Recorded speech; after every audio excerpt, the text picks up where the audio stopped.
Hello everyone. आज हम क्या करेंगे? आज हम आई टी एन नेस्ट के लिए कुछ क्वेश्चन सॉल्व करेंगे जो आपका I T N NEST exam के लिए बहुत ज़्यादा इम्पोर्टेंट है। एंड इसका जो क्वेश्चन का जो कॉन्सेप्ट है, तो इससे आपको एग्ज़ाम पे हेल्प करेगा ऐसा ऐसा क्वेश्चन करने के लिए।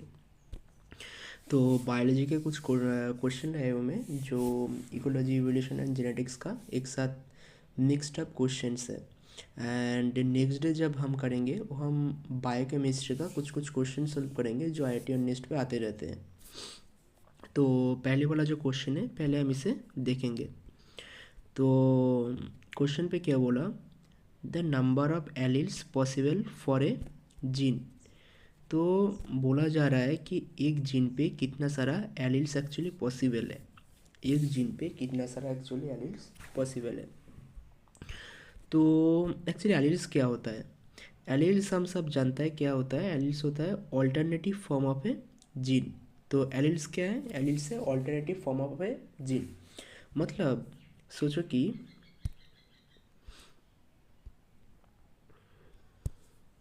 सोचो कोई एक जीन है। तो हम सब यही जानते हैं ना कि जीन बहुत सारे एक साथ फंक्शंस करते रहते हैं जीन पे। सोचो कोई एक ऑर्गेनिजम्स पे, तो उस पे क्या होता है, ए है उसका हेयर ग्रीन करने वाला एक जीन।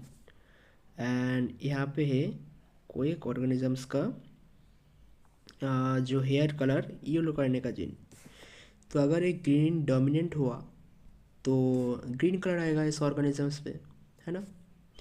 अगर सोचो कोई यहाँ पे कोई एक है, इस ऑर्गेनिजम्स का हेयर के कलर मेंटेन करता है।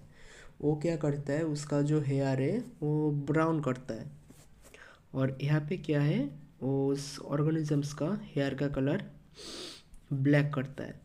तो अगर ब्लैक डोमिनेंट हुआ तो ए आएगा ना आंसर। तो सॉरी, आंसर क्यों आएगा, तो अगर ब्लैक डोमिनेंट हुआ तो ब्लैक तो उस ऑर्गेनिजम्स का हेयर का कलर ब्लैक हो जाएगा। तो ऐसे ही कोई एक ऑर्गेनिजम्स पे तो मल्टीपल जीन्स पॉसिबल होता है ना। तो तुम उसे कैसे कंसेप्ट काउंट करोगे? कोई इसका हेयर का कलर, कोई इसका बॉडी का फंक्शंस, कोई इसका बॉडी का कलर ऐसा कुछ मेंटेन कर रहा है। तो ऐसा बहुत तरीके का चीज़ होता है। तो इसे हम थोड़ी काउंट कर सकते हैं। तो इसे हम तो काउंट नहीं कर सकते। तो अब देखते हो, ऑप्शन देखते तो 2 4 ऐसा तो कभी नहीं होगा ना। तो तुम कैसे जिन का जो एलिल्स है वो तुम कैसे काउंट करोगे? तो वैसे तो पॉसिबल नहीं है। तो इसके लिए उसका जो आंसर आएगा वो इनफाइनाइट हो जाएगा। ठीक है। अब नेक्स्ट वाला जो क्वेश्चन रहता है, अच्छा, ये जो क्वेश्चन है, ऐसा टाइप का जो क्वेश्चन है, ये नेक्स्ट जो एग्ज़ाम है उस पे आने का चांसेस बहुत रहता है। और मुझे उतना याद नहीं है बट आ भी चुका होगा ऐसा टाइप का क्वेश्चन। तो हम पढ़ते हैं पहले इस क्वेश्चन को। In an in vitro transcription experiment. अच्छा, इन विट्रो मतलब यहाँ पे लिखा है इन विट्रो। इन विट्रो मतलब क्या होता है? इन विट्रो मतलब यही होता है कि सोचो कोई एक लैब है, उस लैब के अंदर तुमको एक एक्सपेरिमेंट कर रहे हो लैब के अंदर, तो उसे बोलते हैं इन विट्रो। और एक टर्म होता है इन विवो। इन विवो मतलब क्या होता है, कोई एक सेल को तुम कोई एक पार्टिकुलर ऑर्गेनिजम्स के अंदर डेवलप कर रहे हो, तो उसे बोला जाता है इन विवो कंडीशंस। जैसे इन विट्रो जो कंडीशंस होता है, ये जो इन विट्रो कंडीशन है, इसे हम प्लांट टिश्यू कल्चर में यूज़ करते हैं। प्लांट टिश्यू कल्चर मतलब क्या होता है, कोई एक सोचो कोई एक प्लांट्स का मैं कोई एक्स प्लांट्स ले लूँ। अच्छा, मैं इस कॉन्सेप्ट को पकड़ा तो मैं थोड़ा से इसे एक्सप्लेन कर रहा हूँ कि सोचो कोई एक प्लांट्स है यहाँ पे। तो ये थोड़ा एक्स्ट्रा नॉलेज वाला क्वेश्चन, एक्स्ट्रा नॉलेज वाला है तो सीख लो, काम आ जाएगा। ऐसा सोचो कोई प्लांट्स में फ्लावर है। सोचो कोई एक प्लांट से तुम उसका कोई एक एक्सप्लांट ले रहे हो। एक्सप्लांट मतलब तुम उसका लीफ ले सकते हो, स्टेम ले सकते हो, लीफ ले सकते हो, फ्लावर ले सकते हो, यहाँ पे रूट होता है तो तुम रूट भी ले सकते हो।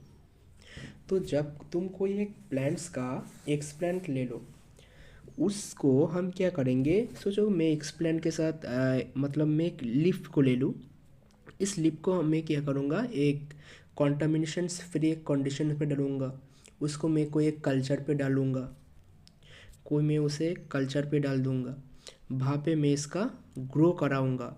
तो मैं एक्चुअली इसका प्रोसेस से मैं इस एक्सप्लेन को लेके मैं एक कल्चर मीडियम पे डाल रहा हूँ। ये एक मीडियम है, इस पे तुम लेवड़िया बटनी मीडियम भी डाल सकते हो, बहुत सारे मीडियम है। तो मैं कोई एक मीडियम ले लूँ, तो यहाँ पे मैं इसको ग्रो करवाया।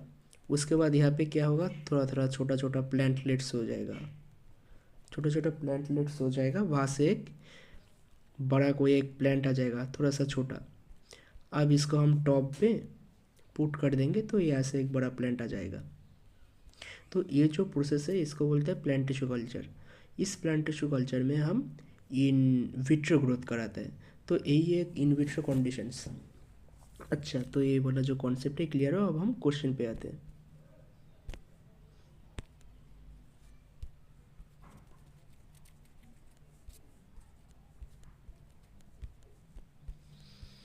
तो क्वेश्चन पे क्या बोला, हाँ तो सोच, तो इन विट्रो कंडीशंस का कॉन्सेप्ट क्लियर हुआ। तो अब बोला गया ट्रांसक्रिप्शन एक्सपेरिमेंट। ट्रांसक्रिप्शन, ट्रांसक्रिप्शन का मतलब क्या होता है, मॉलिक्यूलर बायोलॉजी में एक्चुअली इसका यूज़ होता है। तो ट्रांसक्रिप्शन मतलब क्या होता है, डीएनए से जब तुम एमआरएनए बनाओगे, तो ये वाला जो प्रोसेस है डीएनए से एमआरएनए बन रहा है, इसे बोलता है ट्रांसक्रिप्शन। ठीक है, तो ये जो एक्सपेरिमेंट हो रहा है इसमें डीएनए से एमआरएनए बन रहा है।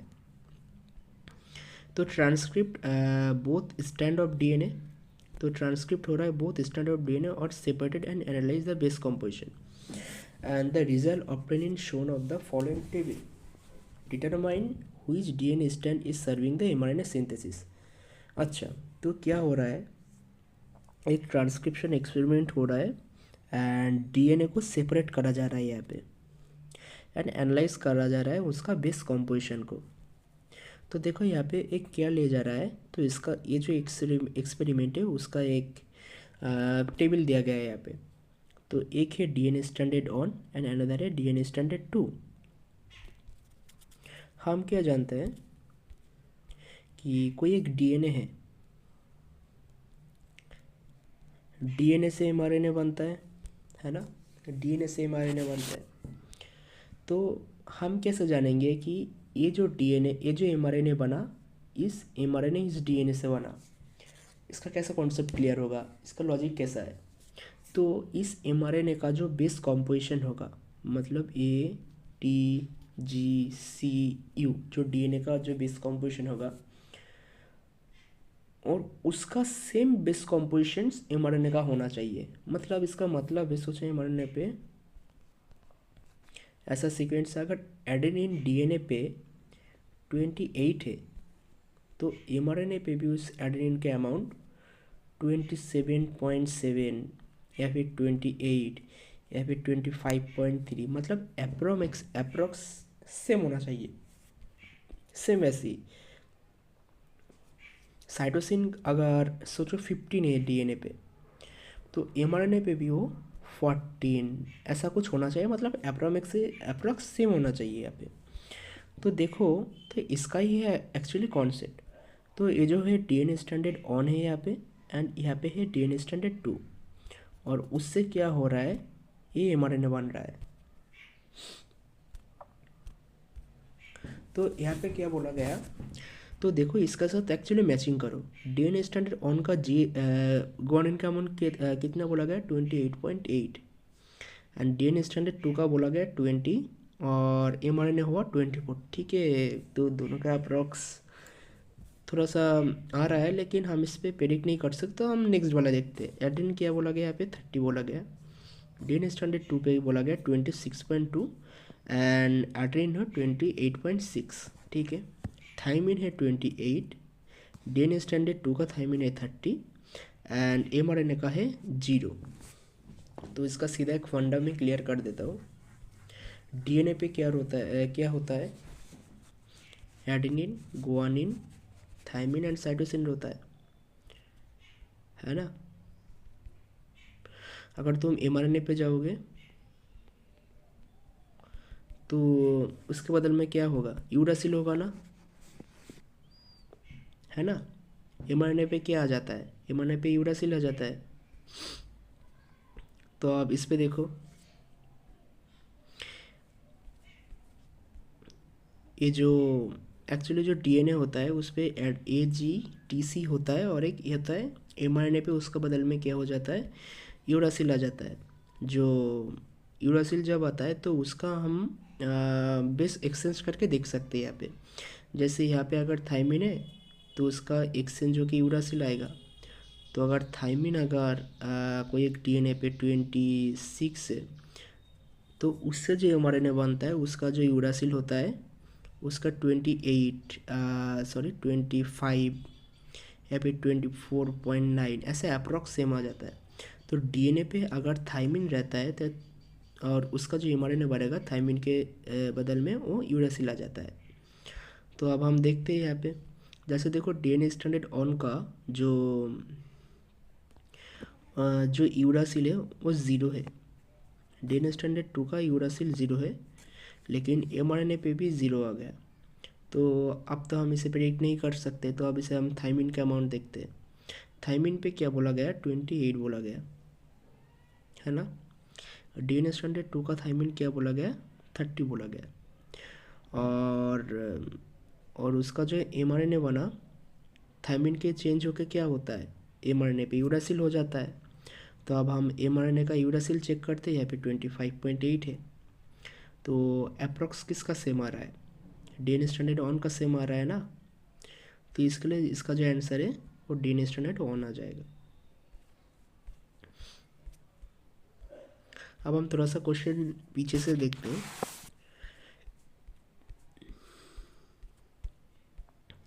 क्या बोला गया, in a new species of bacteria, bacteria का एक न्यू स्पीसीज है, tRNA anticodons are recognise by 2 nucleotide basis instead of 3। जो टीआरएनए का जो एंटीकोडन्स होता है तो उसमें एक्चुअली क्या रहता है, इंस्टेड ऑफ 3। टी हमारे पास कितना कोडन रहता है, एक्चुअली 3 कोडन रहता है ना। जैसे ATG, ACGCA, ऐसा करके हमारे पास 3 कोडन्स रहता है। तो इस क्वेश्चन पे क्या बोला गया, 3 कोडन्स नहीं, यहाँ पे हम 2 कोडन्स लेंगे, AT लेंगे, GC लेंगे।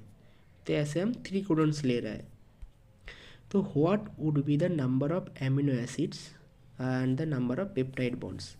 तो इसका एक्चुअली एमिनो एसिड्स कितना रहेगा of a peptide encoded by 120 nucleotide for a long coding DNA sequence which include the 2 base of stop codon। तो इसको पहले देखो कि 120 न्यूक्लियोटाइड से, है ना, और यहाँ पे बोला गया 2 कोडन से।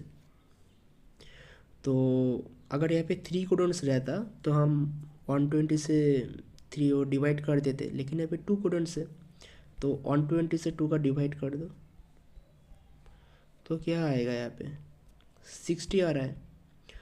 और क्या बोला जा रहा है, what would be the number of amino acids and peptide bonds, इसका जो नंबर है वो कितना होगा। तो अगर हमारा 60 आया तो वहाँ से एक्चुअली एक माइनस कर दो, 59 आ रहा है ना। और बोल रहा है पेप्टाइड है, तो ये जो हो ये है एमिनो एसिड्स का सीक्वेंस, एंड बोला जा रहा है कि एक पेप्टाइड्स है, तो पेप्टाइड्स के लिए और एक माइनस कर दो, क्या आ जाएगा, 58 आ जाएगा। तो 59 और 58 ये दोनों आ जाएगा आंसर। तो ऑप्शन बी करेक्ट हो जाएगा। अब हम नेक्स्ट वाला जो क्वेश्चन है अब हम इसे देखेंगे। तो इस क्वेश्चन पे क्या बोला जा रहा है, which one of the following would produce the highest variability of gametes. इसमें से जो कौन सा है वो हाईएस्ट गैमेट प्रोड्यूस कर रहा है। तो गैमेट्स का फॉर्मूला क्या होता है, 2 to the power n। तो इससे हमको क्या होता है, गैमेट्स का पता चलता है। तो आप हर एक वैल्यू बैठा हो यहाँ पे, जैसे यहाँ पे क्या है, गैमेट्स अगर निकलना है तो हम सोचो, पहले मैं इसे एक्सप्लेन कर देता हूँ। तो गैमेट्स अगर निकलना है ना, तो अगर यहाँ पे है कैपिटल है तो हम इसे नहीं लेंगे। अगर होमोजाइगस है, ये स्मॉल बी इसे भी हम नहीं लेंगे, ये होमोजाइगस है। लेकिन कैपिटल सी और स्मॉल सी है, हम इसे लेंगे क्योंकि ये हेटेरोजाइगस है। कैपिटल डी और स्मॉल डी है, हम इसे लेंगे क्योंकि ये हेटेरोजाइगस है। तो अगर गैमेट्स निकालना है तो उसका फॉर्मूला होता है 2n। n पे हमें हेटेरोजाइगोसिटी जो है उसका वैल्यू हमें पुट करना है। कितना नंबर ऑफ हेटेरोजाइगस है यहाँ पे, एक हेटेरोजाइगस है, एक है कैपिटल डी स्मॉल डी और एक कैपिटल सी स्मॉल सी, तो 2 है। 2 इक्वल्स टू 4, तो आंसर इज 4।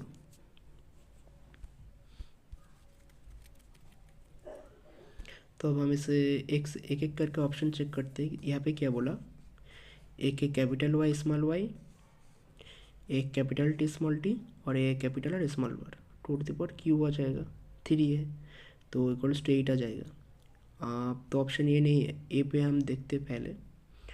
तो ऑप्शन बी पे क्या बोला गया, 1 2 3 4, तो 2 इक्वल्स टू क्या आएगा, 64 ऐसा ही कुछ एक आएगा। तो इसका आंसर तो ऑप्शन बी आ जाएगा, इसमें जो हाईएस्ट पॉसिबिलिटी ऑफ गैमेट्स से। तो एक एक करके चेक कर लेना, इसका आंसर जो है ऑप्शन बी आ जाएगा। अब हम इस क्वेश्चन को देखते हैं, क्या बोला गया, major vertebrate erythrocyte. Always erythrocyte मतलब क्या होता है, एरिथ्रोसाइट मतलब होता है आरबीसी। एरिथ्रोसाइट मतलब क्या होता है, आरबीसी। तो मेजर वर्टिब्रेट एरिथ्रोसाइट, आरबीसी क्या होता है एक्चुअली, बाइकॉनकेव शेप होता है ना, जो बॉटम जैसा शेप होता है। तो क्या करता है, ब्लड कैपिलरी जो है आरटी है वहाँ से जाता है, आरबी से आरटी से जाता है, और यहाँ पे जो ऑक्सीजन कैरी करता है, और ऑक्सीजन कैरी करके वो क्या कहाँ पे देता है,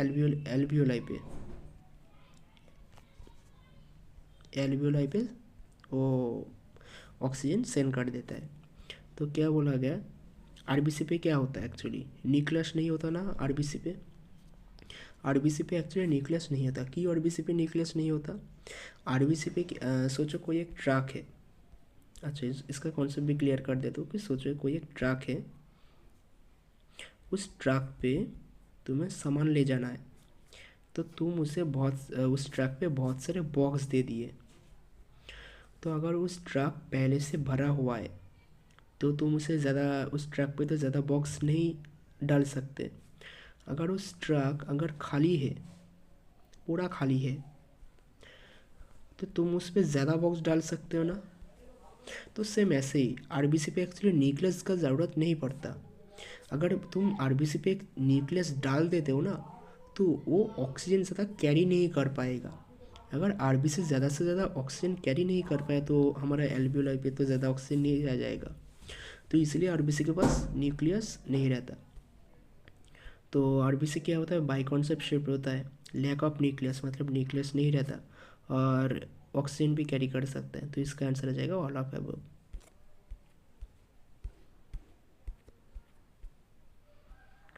अब हम नेक्स्ट वाला जो क्वेश्चन है इसे देखते हैं। व्हाइल कल्चरिंग ए यूकैरियोटिक सेल, तो क्या हो रहा है, कल्चर हो रहा है एक यूकैरियोटिक सेल को। You add ratio level of methionine and culture media, तुम उस कल्चर मीडिया पे मिथ्योनिन डाल रहे हो, and after addition you able to clearly separate the individual organelles at different times. तो उसमें जो सेल पे जितने सारे ऑर्गेनेल्स है उसको हम सेपरेट करेंगे। In which organelle would you detect the radioactively fast, तो कौन सा जो ऑर्गेनेल है उसे हम रेडियोएक्टिवली फास्ट डिटेक्ट कर सकते हैं। तो एक्चुअली क्या होता है, जो एंडोप्लाज्मिक रेटिकुलम होता है एक्चुअली, ठीक है।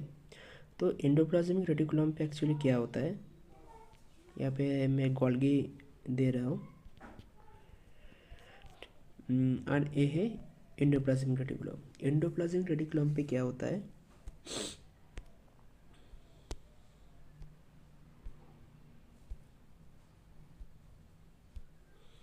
ऐसा कुछ जो माला है उसके जैसा कुछ कुछ ऐसा बूंदी बूंदी ऐसा दिखाई देता है एंडोप्लाज्मिक रेटिकुलम पे।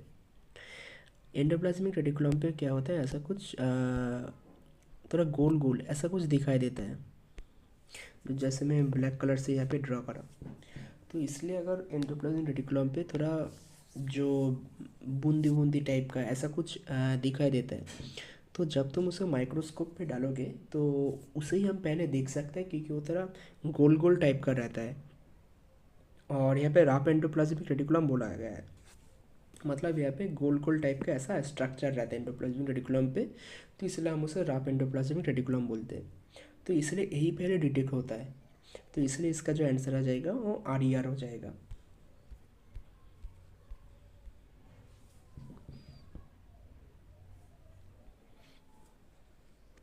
अब हम इसे देखेंगे, क्या बोला गया इस क्वेश्चन पे, which of the following statement explain why primary productivity in higher near the tropic. Ecology पे जैसे कॉन्सेप्ट है, प्राइमरी जो कॉन्सेप्ट है वो जो ट्रीज होता है, ट्रीज क्या करता है,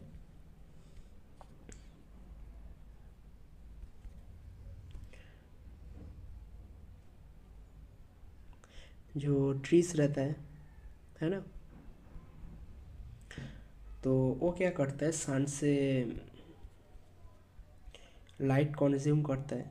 तो जो सन है वो प्राइमरी प्रोड्यूसर है, एंड जो प्लांट्स है वो प्रोड्यूसर है हमारे लिए, है ना।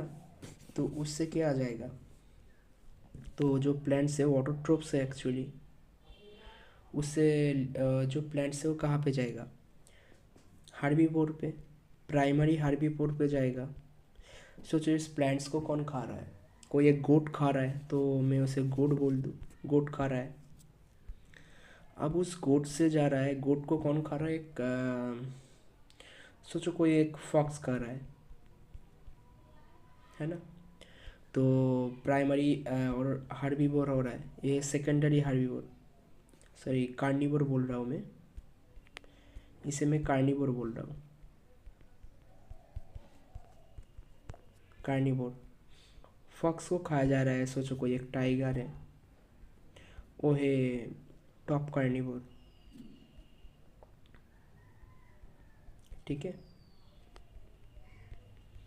तो ऐसे ही ये जो इकोसिस्टम वाला जो प्रोसेस चलता रहता है, मतलब प्लांट्स वो लाइट कंज्यूम करा एक सन से, उसके बाद वो चला गया, उसके बाद उसके अंदर जो एनर्जी आया, तो लिंडमैन का जो कॉन्सेप्ट जो बोला गया कि 10% एनर्जी है वो ट्रांसफ़र होता है। तो गोट उस प्लांट्स को खाएगा, उसके बाद फॉक्स खाएगा उस गोट को, उसके बाद फॉक्स को खाया जाएगा उस टाइगर जो एक टॉप कार्निवोर है। तो ऐसे किस इकोसिस्टम वाला प्रोसेस चलता रहता है। तो क्या बोला गया कि कौन सा स्टेटमेंट है जो एक्चुअली बोलता है कि primary productivity is higher near the tropics. Primary productivity मतलब सोचो कोई एक सन से जो लाइट आया वो इस प्लांट तो कंज्यूम करेगा ना, तो कितना कंज्यूम है, तो सोचो सन से जो प्लांट ने एनर्जी जो कंज्यूम करा वो 1000 करा, ठीक है। उसके बाद 10% इससे घटा दो तो 100 बचेगा, तो 100 चला जाएगा किसके पास, गोट के पास। उसके बाद गोट से फॉक्स के पास कितना जाएगा, इसका 10% घटा दो तो 10 जाएगा। और फॉक्स से टाइगर पे कितना जाएगा, 10 से 10% घटा दो तो और भी कम हो जाएगा ना एनर्जी का ट्रांसफ़र। तो ऐसे टाइगर के पास ऐसे एनर्जी का ट्रांसफ़र होता जाएगा, लिनमैन का 10% जो एनर्जी का रूल है उसके हिसाब से। तो क्या बोला जाएगा, क्या बोला रहा है कि which of the following statement explain why productivity in higher near tropics. जो एक्चुअली जो प्लांट्स है उसके पास क्यों इतना हायर प्रोडक्टिविटी रहेगा, उसके पास क्यों 1000 किलो जूल का जो एनर्जी रहेगा, क्यों रहेगा, तो यही बोला गया क्वेश्चन पे। तो बोल रहे हैं more predators in tropic kill herbivore increase in the plant growth in tropics. ज़्यादा से ज़्यादा प्रीडेटर रहता है इन ट्रॉपिक पे, kill herbivore increasing the plant growth, increasing the species diversity, ability of newly weather inorganic nutrients नहीं, वहाँ पे organic nutrients भी रहता है, बस न्यूट्रिएंट के लिए इतना कुछ नहीं होगा। इंक्रीज द बी ऑप्शन पे क्या बोल रहा है कि increase the species diversity result in species diversity, result in increasing the plant growth, नहीं, स्पीसीज डाइवर्सिटी के हिसाब से हम इसे नहीं कॉन्सेप्ट पता कर सकते। तो और क्या बोला गया कि water and warm temperature in the tropics, हाँ वाटर ज़्यादा रहता है, प्लांट ज़्यादा वाटर कंज्यूम करता है, वार्म टेम्परेचर रहता है इन ट्रॉपिक्स पे, जैसे वो प्रोमोट फोटोसिंथेसिस, यही तो मेन कारण है ना। तो प्लांट सन से ज़्यादा फोटोसिंथेसिस कर रहा है, उससे ज़्यादा सनलाइट ले पा रहा है, तो प्लांट ही तो मेन प्रोड्यूसर रहता है। तो इसलिए इसका आंसर डी आ जाएगा, क्योंकि वो ज़्यादा से ज़्यादा फोटोसिंथेसिस कर रहा है, डायरेक्ट सन से लाइट कैप्चर कर रहा है, डायरेक्ट खुद का खाना खुद ही बना रहा है। तो इसलिए प्लांट ही तो हमारा जो सबसे टॉप सोर्स है, तो इसलिए इसका आंसर डी आ जाएगा।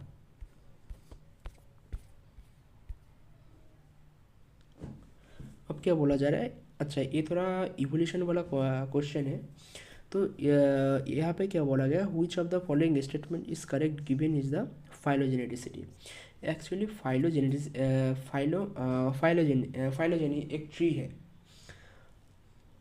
तो सोचो यहाँ पे कोई एक ऑर्गेनिजम्स था, ठीक है, उस ऑर्गेनिजम्स यहाँ से पहले इवॉल्व करा, उससे कोई एक ए ऑर्गेनिजम्स बना, है ना। सोचो एक ऑर्गेनिज्म से, तो ये पहले ना सोचो ये इसको इवॉल्व करना है, तो ये धीरे धीरे समय के साथ इवॉल्व होता जा रहा है, तो एक न्यू ऑर्गेनिजम्स बना ए पे। उसके बाद क्या हुआ, ये और एक प्रोसेस बना इस तरफ से, यहाँ पे बना बी।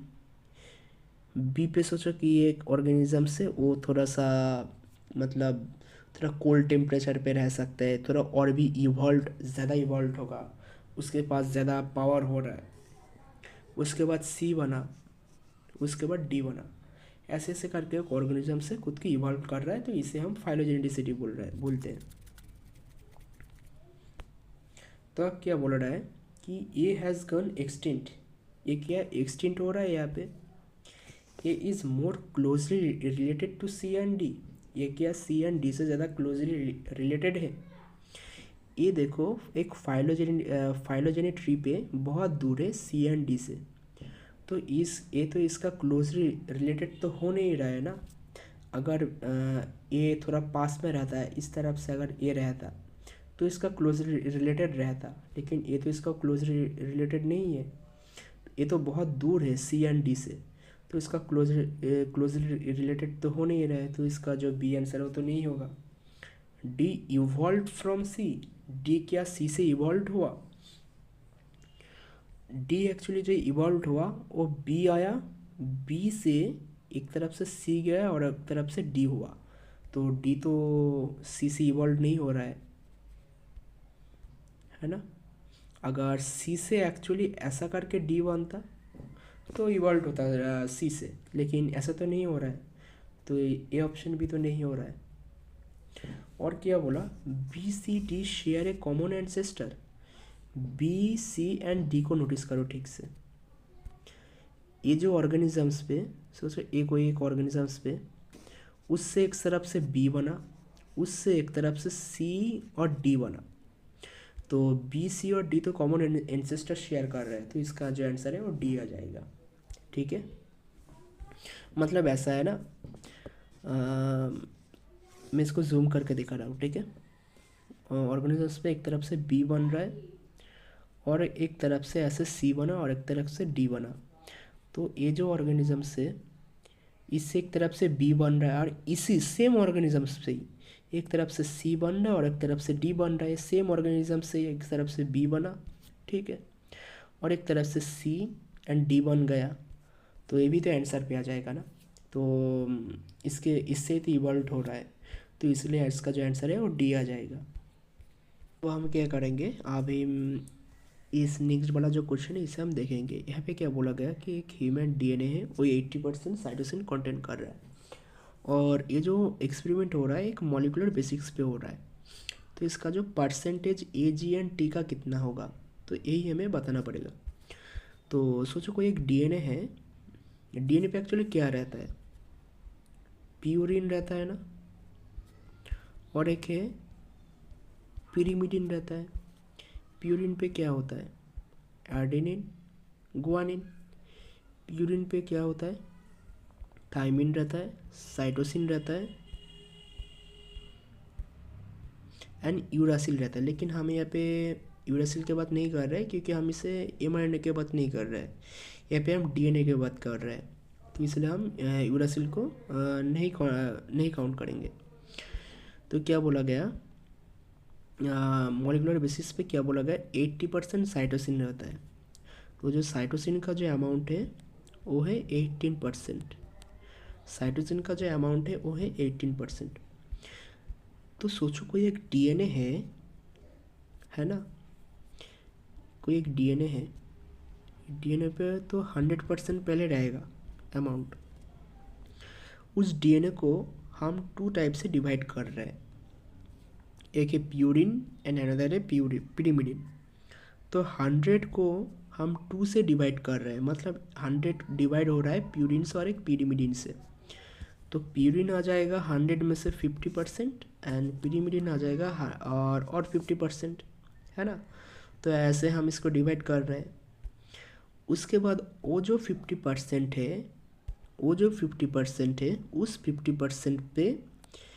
उस 50% से 80% है साइटोसिन, ठीक है। उस 50% से 80% है साइटोसिन। अगर 50% में से 80% साइटोसिन होता है तो 50 से 18 माइनस कर दो, तो बाकी जितना रहेगा वो थाइमिन रहेगा ना। तो 50 से 80 माइनस कर देते हैं 2, और यहाँ पे 32, मतलब 32% जो होगा वो यहाँ पे होगा थाइमिन, है ना। तो थाइमिन का अमाउंट कितना रहेगा, 32। तो लास्ट में जब 32 रहेगा तो थाइमिन का अमाउंट कितना रहेगा, यहाँ पे 18 नहीं होगा क्योंकि थाइमिन लास्ट में है, तो लास्ट में 32 होगा। तो आंसर ए हो सकता है या फिर बी हो सकता है, लेकिन सी नहीं होगा और डी भी नहीं होगा। तब हम इसे देखते हैं एडेनिन का अमाउंट कितना रहेगा। तो adenine, guanine, thymine and cytosine, तो जो साइटोसिन का अमाउंट जितना रहता है गुआनिन का अमाउंट उतना ही रहेगा, थाइमिन का अमाउंट जितना रहेगा एडेनिन का अमाउंट भी उतना रहेगा। तो साइटोसिन अगर 18 हुआ तो गुआनिन भी 18 आ जाएगा, और अगर थाइमिन 32 हुआ तो एडेनिन भी 32 आ जाएगा, क्योंकि यहाँ पे मैंने बोला एडेनिन का अमाउंट जितना रहेगा थाइमिन का अमाउंट भी उतना रहेगा। तो एडेनिन का अमाउंट भी 32 है, थाइमिन का अमाउंट भी 32 है, और साइटोसिन का अमाउंट अगर 18 है तो गुआनिन का अमाउंट भी 18 आ जाएगा। तो एडेनिन भी 32 होगा। तो हम देखते हैं एडेनिन कहाँ पे 32, अच्छा यहाँ पे एडेनिन 32 दिया गया है, तो इसलिए इसका आंसर ये आ जाएगा, ठीक है। तो इस तरीके का क्वेश्चन आने का चांसेस रहता है आईटीआर नेक्स्ट पे। अब हम क्या करेंगे, ये जो क्वेश्चन है नेक्स्ट वाला जो क्वेश्चन इसे हम देखेंगे। यहाँ पे क्या बोला गया, एक्स लिंक रिसेसिव जो डिसऑर्डर हो रहा है वो मोस्ट कॉमनली कहाँ पे होता है। जो डिसऑर्डर होता है, हमारे पास कितना सारा डिसऑर्डर रहता है, x link dominant, x linked recessive, autosomal dominant रहता है, ऑटोसोमल रिसेसिव रहता है। लेकिन यहाँ पे एक्स लिंक रिसेसिव डिसऑर्डर का बात हो रहा है। एक्चुअली जो मेल होता है, मेल में कितना सारा कौन सा वाला जो क्रोमोसोम पाया जाता है, एक्स और वाई पाया जाता है, और फीमेल पे एक्स एंड एक्स पाया जाता है। तो सोचो कोई एक डिजीज से वो एक्स लिंक रिसेसिव हो रहा है ना, कोई एक डिजीज से वो एक्स लिंक रिसेसिव हो रहा है। तो सोचो अगर मेल के पास एक ही एक्स क्रोमोसोम है और फीमेल के पास 2 एक्स क्रोमोसोम है, अगर वो डिजीज एक्स लिंक पे हुआ, अगर वो मेल पे हो गया तो ये वाला जो एक डिजीज़ हो जाएगा। तो मतलब पूरा एक, तो जो मेल पूरा ही डिजीज़ हो गया ना, क्योंकि मेल के पास एक ही एक्स क्रोमोसोम रहता है, और फीमेल पे अगर एक एक्स अगर डिजीज़ हो गया, ठीक है, तो बाकी जो एक्स पड़ा हुआ है तो डिजीज़ को नहीं फैलेगा, तो डिजीज़ रुक जाएगा। मतलब मैं ये बोलना चाह रहा हूँ कि x to the power c and x to the power small c और x to the power small c and y. देखो फीमेल पे भी x to the power small c है एंड मेल पे भी x to the power small c है, लेकिन disease यहाँ पे फीमेल को नहीं हो रहा है। क्यों नहीं हो रहा है, क्योंकि फीमेल यहाँ पे कैरियर है, उसके पास एक X to the power capital C है, तो वो इस डिजीज़ को रोक रहा है। लेकिन मेल के पास और एक दूसरा एक्स क्रोमोसोम नहीं है, बाकी एक वाई क्रोमोसोम है, एक x chromosome recessive condition disease है, तो इसलिए एक्स पे ही डिजीज़ हो जाएगा। तो इसलिए यहाँ पे स्मॉल सी है, तो इसलिए इसमें डिजीज़ हो जाएगा। तो इसलिए male X linked recessive condition पे डिजीज़ हो रहा है, तो अब हम बाकी जो कॉन्सेप्ट है उसे देखेंगे। मेल फीमेल बिकॉज क्वेश्चन क्या बोला, एक्स लिंक जो रिसेसिव डिसऑर्डर मोस्ट कॉमनली किस में होता है, फीमेल्स पे होता है, because they have two exclusive. नहीं, फीमेल पे नहीं होता। हम आप अभी देखें, फीमेल पे नहीं होगा क्योंकि उसमें एक्स जो है वो डोमिनेंट कंडीशन पर होता है, एक्स सी, तो इसलिए फीमेल पे वो डिजीज नहीं होगा। Male because they have only one exclusive, हाँ जो बी आंसर हो जाएगा इसका। तो ऐसे ही इस क्वेश्चन को हम सॉल्व करेंगे। तो इसलिए इसका जो आंसर आ जाएगा वो बी आ जाएगा। अब हम क्या करेंगे, अब हम नेक्स्ट वाला जो क्वेश्चन है इसे हम देखेंगे। क्या बोला रहा है, in our body skin cell and muscle cell share the same DNA, which of the following is true. तो बोल रहा है कि बॉडी में skin cell and muscle cell same DNA share कर रहा है। तो इसे समझने के लिए पहले तो मैं कॉन्सेप्ट बता रहा हूँ आपको। सोचो एक ह्यूमन बॉडी है, तो थोड़ा सा मॉलिकुलर लेवल पे सोचो, ठीक है। तो जो ह्यूमन जो है, जो उसमें क्या होता है, आँख, आई रहता है हमारा, आँख रहता है। आँख पे क्या होता है, आँख क्या है एक्चुअली, सेल से बना है ना हमारा ह्यूमन बॉडी पूरा। तो हमारा आँख पे भी सेल रहता है, ठीक है, आँख पे भी सेल रहता है, और हमारा स्किन पे भी सेल रहता है। सेल के अंदर क्या होता है, डीएनए न्यूक्लियस होता है। सारे सेल में न्यूक्लियस होता है। न्यूक्लियस के अंदर क्या होता है, जेनेटिक मटेरियल डीएनए होता है। तो आँख पे भी न्यूक्लियस और डीएनए रहता है, और स्किन पे भी डीएनए रहता है। स्किन मतलब स्किन पे भी सेल है और हमारा आँख पे भी सेल है, तो दोनों ही तो सेल है। तो हम आँख से देख पा रहे हैं, आँख का सेल हमें देखने के लिए हेल्प कर रहा है, और बॉडी का सेल हमें आउटसाइड एनवायरनमेंट से प्रोटेक्शन करने के लिए हेल्प कर रहा है। क्यों कर रहा है ऐसा, ऐसा एक्चुअली क्यों हो रहा है? तो इसका एक्चुअली आंसर है, वो एक्चुअली सीधा सा सीधा है डेवलपमेंटल बायोलॉजी। वो बहुत हायर लेवल का स्टडी है। तो मैं पहले आपको थोड़ा सा एक एग्जांपल दे रहा हूँ। तो जैसे कि मैंने बोला, आँख पे भी सेल होता है, स्किन पे भी सेल रहता है। तो आँख का सेल देखने के लिए हेल्प कर रहा है हमारा। जैसे कोन सेल होता है, रॉड सेल होता है, डिफरेंट डिफरेंट फंक्शन मैकेनिज्म वहाँ पे परफॉर्म करते ही रहता है। और स्किन पे भी अलग सा सेल रहता है, जैसे स्किन सेल जो हमें आउटसाइड एनवायरनमेंट से प्रोटेक्शन करने के लिए हेल्प कर रहा है। तो दोनों ही सेल रहता है, लेकिन डिफरेंट डिफरेंट फंक्शन करे जा रहा है। तो इसका एक्चुअली एक ही मतलब है। जैसे आई का सेल हमें देखने के लिए हेल्प कर रहा है, तो वहाँ पे अलग अलग जेनेटिक कोडन्स रहेगा, अलग अलग जीन्स रहेगा, A T G C। इसका जो अमाउंट है वो अलग अलग रीअरेंजमेंट करके रहेगा। तो इसलिए वो जो जीन है हमें देखने के लिए हेल्प कर रहा है। तो जेनेटिक मटेरियल्स अलग अलग है यहाँ पे, जीन्स। और जो स्किन सेल है वहाँ पे सोचो T C G A ऐसा करके कुछ एक शुरू हो रहा है। तो इसलिए उसका जो सेल है वो हमें आउटसाइड एनवायरनमेंट से प्रोटेक्शन कर रहा है। तो ऐसे वहाँ पे जेनेटिक जो A T G C का जो अमाउंट रहता है, तो वो थोड़ा अरेंजमेंट अलग से रहता है। तो इसलिए एक्चुअली जेनेटिक जो यहाँ पे होता है, तो इसे हमें एक तरफ से आई जो है देखने के लिए हेल्प कर रहा है, एंड स्किन जो है वो हमें आउटसाइड एनवायरनमेंट से प्रोटेक्शन कर रहा है। तो अगर दोनों अगर सेम जेनेटिक मटेरियल अगर ट्रांसफ़र करता, अगर आँख में भी सेल है एंड स्किन पे भी सेल है, अगर दोनों का अरेंजमेंट अगर सेम होता है, तो सोचो हम स्किन से भी देख सकते थे। ऐसा कुछ एक होने की प्रोबेबिलिटी रहता है ना। तो ऐसा ही तो होता है ना, थियोरेटिकली तो पॉसिबल रहता है, लेकिन एक्चुअली नहीं जानता कि एक्चुअली पॉसिबल है कि नहीं। एक्चुअली स्किन से तो हम आउटसाइड एनवायरनमेंट से प्रोटेक्ट करते रहते हैं। तो अब हम इसे क्या करेंगे, एक एक ऑप्शन चेक करेंगे। Although they share the same DNA, DNA तो सेम शेयर कर रहा है, ठीक है, but both have different different genetic code. नहीं, अगर डिफरेंट डिफरेंट जेनेटिक कोड अगर शेयर करता तो दोनों डिपेंड होता ना। लेकिन क्वेश्चन पे क्या बोला गया हमें, skin cell and muscle cell share the same DNA. अगर सेम डीएनए सेंड करा तो उसका डिफरेंट डिफरेंट जेनेटिक कोड तो नहीं होगा, सेम जेनेटिक कोड होना चाहिए, तो इसलिए ये गलत होगा। Statement is incorrect, they have different different tissue. नहीं, स्किन एंड मसल सेल तो सेम डिफरेंट डिफरेंट टिश्यू कैसे हो सकता है, तो इसलिए बी करेक्ट गलत होगा। Statement is true, they differ through in genes by transcribe and translate. हाँ सही है, ये स्टेटमेंट ट्रू है, क्योंकि they differ through in the genes, gene पे डिफर हो रहा है, एंड ट्रांसक्राइब एंड ट्रांसलेट के लिए। तो ऐसे भी हो सकता है। तीसरे इसका जो आंसर सी जो मुझे लग रहा है ऑप्शन सी हो गया, ठीक है। तो माना करता हूँ कि मुझे आशा है कि ये जो क्वेश्चन है तो इसे आपको समझने आया और इसका जो कॉन्सेप्ट है इसको हेल्प करेगा IIT एंड नेक्स्ट एग्ज़ाम के लिए। तो नेक्स्ट वाला जो क्वेश्चन प्रैक्टिस सेशन होगा तो मैं बायोकेमिस्ट्री का कुछ कुछ क्वेश्चन में लाऊंगा एंड थोड़ा जेनेटिक्स का एंड इकोलॉजी एंड इवोल्यूशन का।